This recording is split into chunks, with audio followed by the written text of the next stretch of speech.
Allez, avec Thierry Cléda pour la section paloise. Thierry, ce soir, forcément de la satisfaction. On a remis les compteurs à zéro par rapport au match aller qui nous a quand même perturbé longtemps dans la saison quand ils sont venus gagner chez nous. Et voilà, de toute manière, on n'avait plus trop d'alternatives pour essayer de jouer la qualif encore, gagner là ce soir, donc on l'a fait. Après, je pense que la victoire, elle n'est pas usurpée, on y a mis les ingrédients, notamment en première mi-temps. Contre le vent, on a réussi à sortir à 9-9, donc ça c'était bien. Et puis après, on a réussi à marquer vite avec le vent en seconde mi-temps.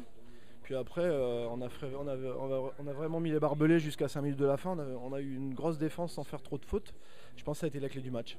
J'allais dire un match complet livré par la section paloise ce soir, c'est-à-dire du numéro 1 au numéro 23, parce que tout le monde a été en plus sur le pont aujourd'hui. Tout le monde a porté sa pierre à l'édifice, donc un beau collectif. Dans l'agressivité, dans la combativité, tout le monde y était effectivement. Et on les a beaucoup perturbés en conquête, notamment en touche en première mi-temps. Et ils ont eu peu de ballons à exploiter. On savait que si on leur laissait les ballons portés, ils pouvaient mettre la marche avant très facilement. Ils nous avaient vraiment perturbés au match aller là-dessus. Donc à partir du moment où on les a perturbés là-dessus sur leur ballon, ça nous a mis dans le bon sens, sur les rails. Et puis on met quand même 3 drops, on a été hyper réaliste. Quasiment à chaque fois qu'on est venu, on a marqué, sans avoir beaucoup de pénalités à tenter. Et malgré tout, on a marqué cet essai en début de deuxième, on bascule à 19-9.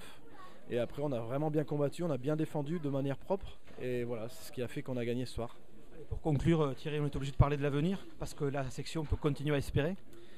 Voilà l'espoir, mais en même temps, on ne maîtrise plus tout à fait notre destin. On dépend aussi des résultats des autres. Je crois que Mont-de-Marsan a perdu chez Aix ce soir, donc on les reçoit la semaine prochaine. Pour nous, ça sera un match à 8 points. On a déjà perdu le premier match à 8 points il y a 15 jours à Bordeaux, 18-14. Donc là, on va recevoir Mont-de-Marsan. Là-bas, on avait pris également 28-0. Donc on a aussi cet affront aussi quelque part à laver. Donc voilà, il faut se préparer dans les meilleures conditions. Mais il y a encore un petit espoir. Donc on va le jouer à fond, un peu comme la saison dernière. Merci Thierry, puis bonne route alors pour ces derniers matchs. Merci beaucoup. Merci à vous.